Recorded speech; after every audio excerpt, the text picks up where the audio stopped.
Uttar Pradesh BEd counselling को लेकर के काफी ज्यादा घमासान छात्रों के बीच है, तो हम वीडियो के माध्यम से स्पष्ट करेंगे एक काउंसलिंग आपकी कब होगी। साथ ही साथ आपके जो बहुत ज्यादा कमेंट्स आ रहे हैं फ्री एडमिशन को लेकर के, आपके फोन भी काफी ज्यादा आ रहे हैं। स्कॉलरशिप बेस पर एडमिशन कैसे होता है, डायरेक्ट एडमिशन कैसे होता है, फ्री एडमिशन कैसे होता है, और पूल काउंसलिंग क्या होती है और कैसे इससे एडमिशन होता है।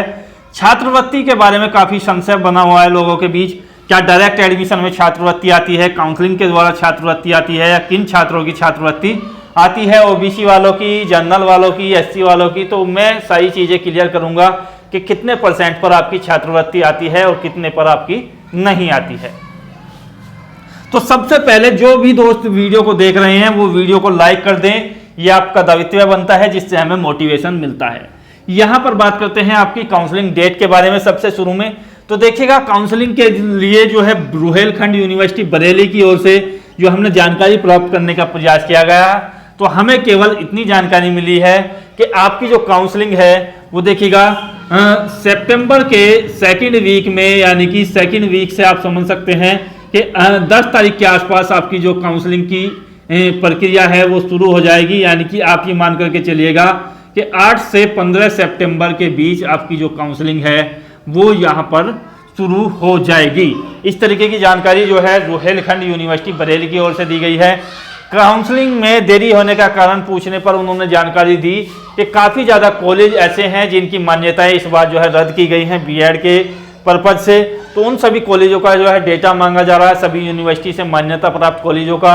और ये जो डेटा है ये 3 से 4 तारीख तक आराम से आ जाएगा। वैसे तो इसकी डेट जो है 28 अगस्त दी गई थी, लेकिन कुछ यूनिवर्सिटी ने डेटा नहीं दिया था जिसके कारण ये और डिले हो गया। तो यहाँ चीज़ें क्लियर हो चुकी हैं। बात करते हैं फ्री एडमिशन की और स्कॉलरशिप एडमिशन की। तो देखिएगा, ये जो फ्री एडमिशन है और स्कॉलरशिप पर आधारित एडमिशन है, ये दोनों चीज़ें एक ही हैं आपकी। ये जो फ्री एडमिशन कहा जाता है, तो ये जो एडमिशन है ये स्कॉलरशिप पर आधारित एडमिशन ही फ्री एडमिशन कहा जाता है। इसमें क्या होता है कि आपकी जो छात्रवृत्ति आती है दोनों वर्षों की, उसको क्या है कॉलेज जो है एक फॉर्म यानी कि एक एफिडेविट के माध्यम से जो है आपको यहाँ पर लिखवा लेगा आपसे एक एफिडेविट पर कि आपकी जो छात्रवृत्ति है जो भी आएगी वो कॉलेज उसको जो है अपने अंडर में रखेगा। यानी आप जो है उसको जो है कॉलेज को दे दोगे और आप इसके बदले में आप कॉलेज जो है आपसे कोई भी किसी प्रकार का शुल्क नहीं लेगा जो पढ़ाई के लिए शुल्क होते हैं।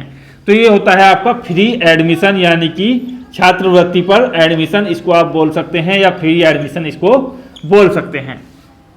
अब सवाल उठता है कि ये जो एडमिशन है ये किन छात्रों का होता है, किस कैटेगरी का होता है, कैसे होता है। तो मैं आपके लिए क्लियर कर दूं कि जैसे कि आप सभी लोग जानते हैं कि 6 लाख से ऊपर अभ्यर्थियों ने इसके फॉर्म भरे थे।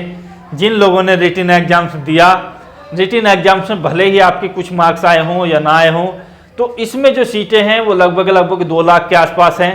तो 6 लाख में से 2 लाख के लिए कंपटीशन थोड़ा सा बना हुआ है, लेकिन सभी लोग जो है एडमिशन नहीं लेते हैं। तो कुछ कॉलेज ऐसे हैं जिनकी कैटेगरी थोड़ी सी लो होती है, अर्थात उनमें जो है इतना स्तर नहीं होता है कि उनकी सीटें जो है काउंसलिंग के द्वारा भर जाएं। तो वो क्या करते हैं, वो फ्री एडमिशन का प्रोसेस जारी करते हैं, रिस्क लेते हैं कि हम जो है आपकी छात्रवृत्ति लेंगे और आपको एडमिशन दे देते हैं, जिसके आधार पर हमारी भी सीट बढ़ जाएगी और आपको भी लाभ हो जाएगा, आपको शुल्क नहीं देना पड़ेगा।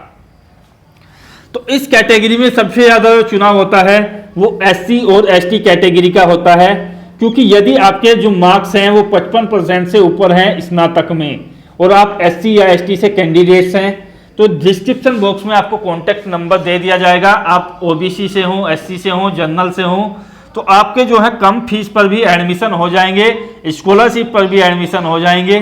तो उसके लिए आप जो है संपर्क कर सकते हैं और आप जो है केवल और केवल मैसेज करें, फ़ोन कॉल ना करें, तभी आपके लिए बेहतर रहेगा।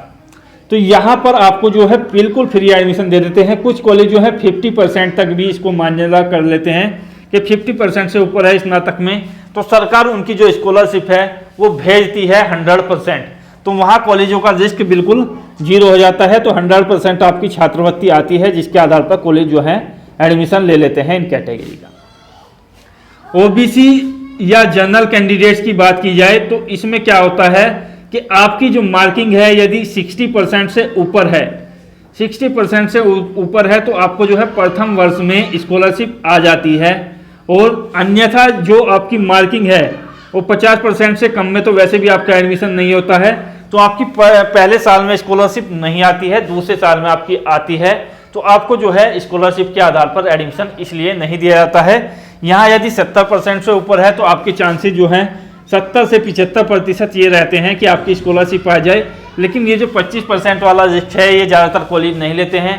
कुछ जो कॉलेज लेते हैं तो वो बाद में लेंगे जब आपका डायरेक्ट एडमिशन की प्रक्रिया शुरू होगी। अभी कोई इतना बड़ा रिस्क नहीं लेगा कि आपका फ्री एडमिशन ले ले और आपको जो है 2 वर्षों तक पढ़ा दिया जाए। तो यहाँ से चीज़ें क्लियर हुई। अब डायरेक्ट एडमिशन पर आते हैं। तो डायरेक्ट एडमिशन जब आपकी काउंसलिंग की प्रक्रिया समाप्त हो जाएगी, काउंसलिंग आपकी जो है यहाँ पर समाप्त हो जाएगी, उसके बाद जो है सीटें खाली बचती हैं कुछ कॉलेजों में। तो सीटें खाली होने पर वो क्या करते हैं कि अनुमति मिलती है उनको डायरेक्ट एडमिशन की। तो फिर क्या होता है, आपकी डायरेक्ट एडमिशन की प्रक्रिया होती है। आप कॉलेज में डायरेक्ट जाओ।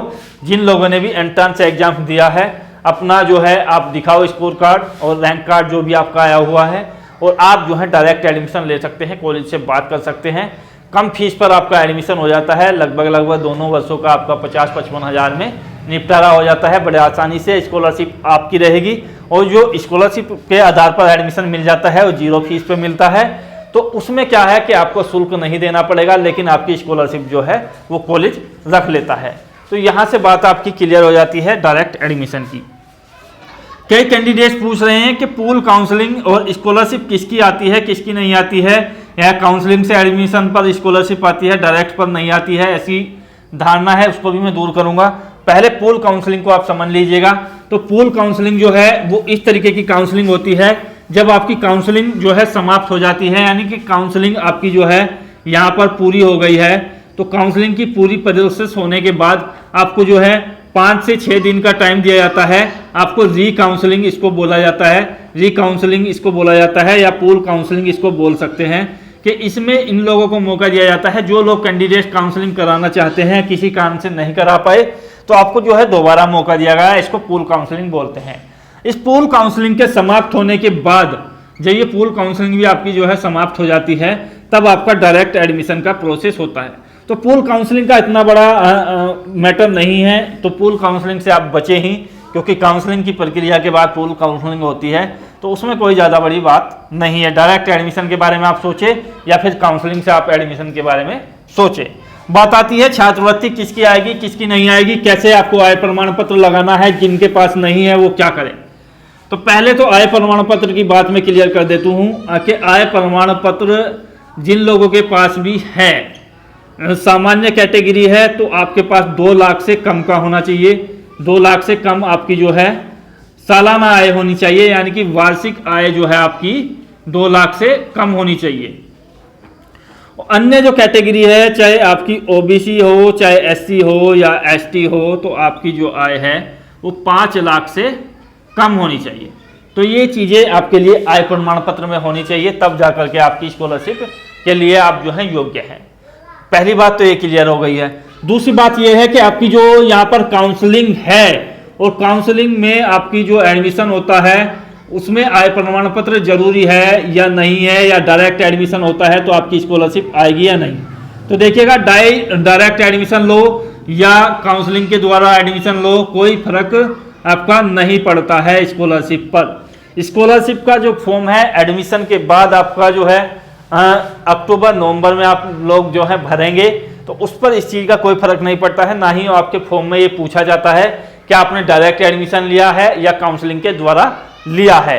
तो इस चीज़ का कोई फर्क नहीं है। आपकी आनी होगी तो आएगी, नहीं आएगी तो नहीं आएगी, चाहे भले ही आपने काउंसलिंग से लिया हो या डायरेक्ट लिया हो। दूसरी बात यह है कि काउंसलिंग में आय प्रमाण पत्र लगाना जरूरी है। काउंसलिंग में आय प्रमाण पत्र जो है जरूरी है या नहीं है, तो आय प्रमाण पत्र जो है आपका यहाँ पर जरूरी नहीं है काउंसलिंग के द्वारा। जिसके पास नहीं है वो चिंतित ना हो कि आय प्रमाण पत्र आप जो हैं केवल और केवल स्कॉलरशिप के टाइम पर आपके पास होना चाहिए। नया आय प्रमाण पत्र आपके होना चाहिए। 3 वर्षों तक ये जो है आपका जो है वैलिड रहता है, यानी वैलिडिटी जो है, मान्यता जो है इसकी, वो 3 वर्षों तक आपकी रहती है। तो 3 वर्षों तक ये वैलिड रहता है। तो इतनी चीज़ें आप लोगों के लिए क्लियर हो चुकी हैं। काउंसलिंग से इस पर कोई फर्क नहीं पड़ता है, आप इसको बाद में लगा सकते हैं। आशा करता हूँ वीडियो बेहतर लगा होगा। लाइक कर दीजिएगा। जय हिंद, धन्यवाद, जय भारत।